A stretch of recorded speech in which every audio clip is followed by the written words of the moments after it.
Hey, it's Drybear. Another week has come and went, so it's time to check in on the healer rankings for Dragonflight Season 1. And believe it or not, we are in week number 10. If you found value in this video, leave a like down below. It helps me out tremendously, more than you realize.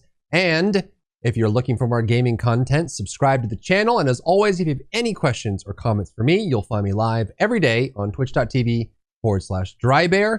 Come by and say hi. We'll kick things off like we always do by checking in on last week's numbers. So these are the numbers that we pulled from Warcraft logs at the end of week 9, which was last week. And we'll compare this to the end of week 10. Now, there wasn't really anything major or meaningful that changed on these. So we will see some different scores because always we do see different scores when it comes to Mythic Plus. When the affixes are different classes perform differently. And then in Raid, sometimes we see different performances based on, who was parsing that week and what class they brought and whether they're playing their alt or not. So we'll see how these stack up for week 10. And we'll bam into week 10 overall. So here we are. These are the numbers for week 10. And there's some interesting new things and some things that didn't change that I was hoping would, but I guess we'll have to wait for a big update. I think the first thing to talk about is Preservation Evoker is unfazed by the changes that happen. I mean, Restoration Druid, Preservation Evoker both got nerfs. Preservation Evoker got a bigger nerf in overall healing over Restoration Druid, and they got some reworks to their kind of raid ability to perform. But regardless, they took the top slot in all three categories once again. So still the best. And if you're watching the MDI, you're seeing almost entirely Preservation Evokers as well. They bring Bloodlust, they bring very bursty on-demand healing, they have great mobility, and they have decent AoE as well. So, why not? Why would you not bring them? So Preservation still takes the top slot, uncontested in Heroic Raid, Mythic Raid, and Mythic Plus. Second slot goes to Restoration Druid. They actually didn't take the second place in Heroic Raid this week. Holy Priest actually bumped them down slightly by half a number, 0.5 there on the score. So they were able to kind of parse that. I think the nerf hurt them definitely noticeably when it came to Heroic Raid. The Resto Druid nerf didn't seem to do much to them in Mythic Plus or in Mythic Raid. So still parsing above the fold in the top, and obviously that allowed them to get to the second slot. Now, interestingly, is the third place slot, Mistweaver. So with the changes, the introduction of Shadowlands Gift, they're going to get more changes going into 10.0.7. Shadowlands Gift becoming a little bit more single target rather than just big AoE. But the changes and the buffs they got in 10.0.5 brought them up quite a lot in Raid. And actually, in Mythic Raid this week, they were top 3 with a large deficit being shown below them with the next class that stands behind them. So a little bit surprising there. They were brought up quite a bit in Heroic Raid, but they still struggle significantly in Mythic Plus. And you can see the difference in scoring too, right? Like where all the specs are in Mythic Plus and where Mistweaver is. And I think, I still see Mistweavers that can clear 24s and 25s, best Mistweavers in the world. But on average, all the Mistweavers struggle tremendously in Mythic Plus. And they started the season with Fistweaving as the only real option. With 10.0.5, casting became a little bit more viable, although it became most viable in Raid without much influence to Mythic Plus. I think in Mythic Plus, they still struggle from mana issues. And honestly, if they actually had a good Mythic Plus score, they would be rivaling Preservation Restoration Druid in the overall. It's just that Mythic Plus that's keeping them pretty far behind the pack. So look at that for what you will.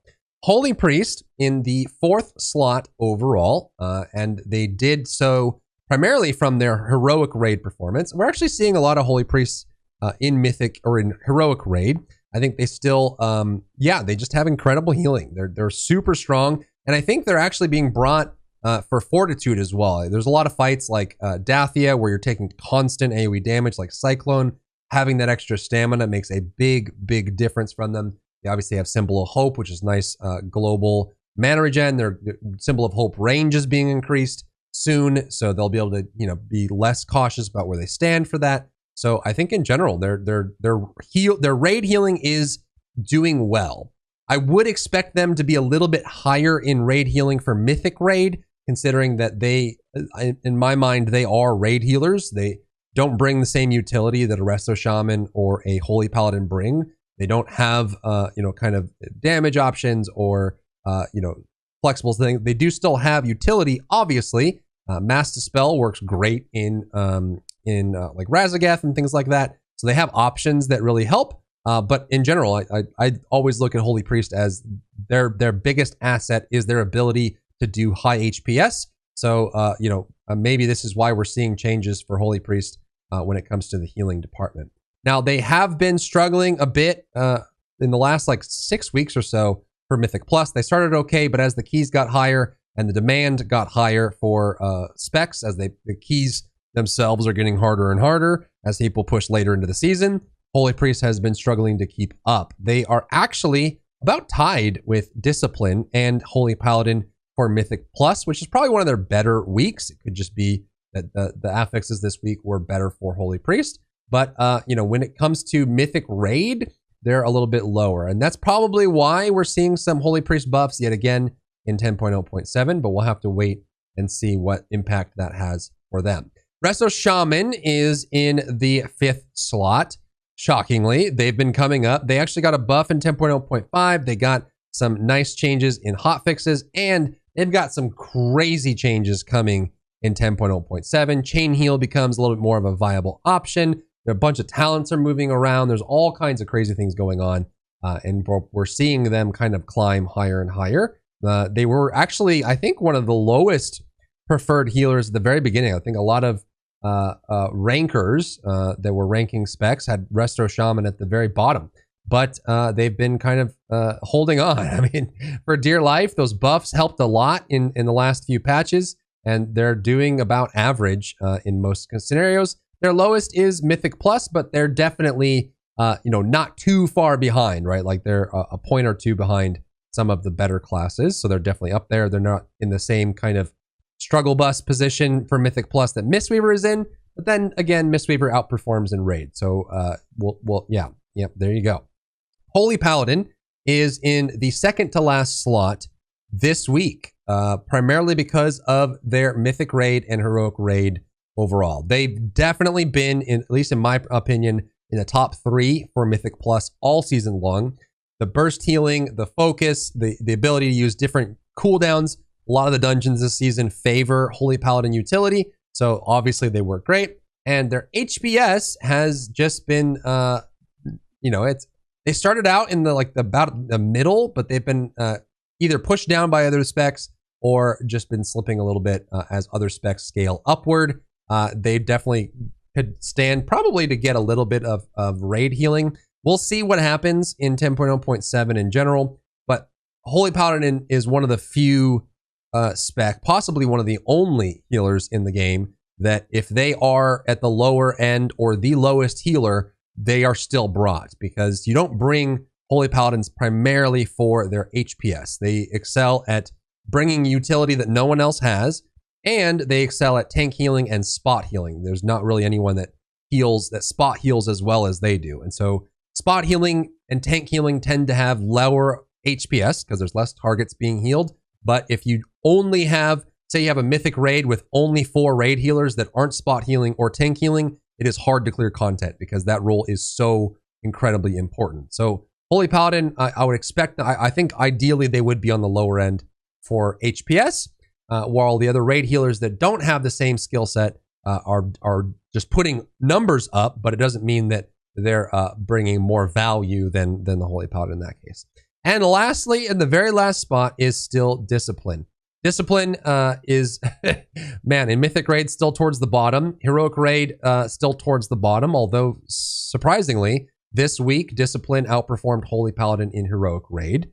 Mythic Raid, they did about the same as Holy Priest, shockingly. I don't know if that says more about Holy Paladin or Holy Priest, but Discipline way far behind both of those when it comes to Mythic Raid. And then in Mythic Plus, they do about the same as Holy Paladin, which is pretty good.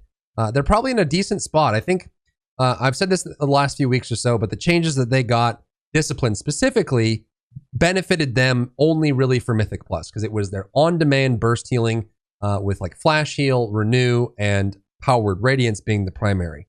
It didn't really affect their major raid throughput, which is through Atonement. Didn't really change too much in the last few patches. So I don't know. I'm still shocked as why we're getting more and more Holy Priest attention and not as much Disc Priest attention.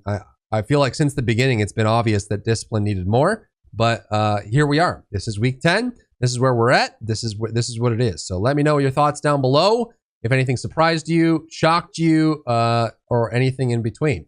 As always, if you have any questions or comments for me, you can pop by my live stream. I'm live every day. I might even be live right now. If you enjoyed yourself today, leave a like down below. You can support me and my work on Patreon and view Patreon exclusive content, link in the description.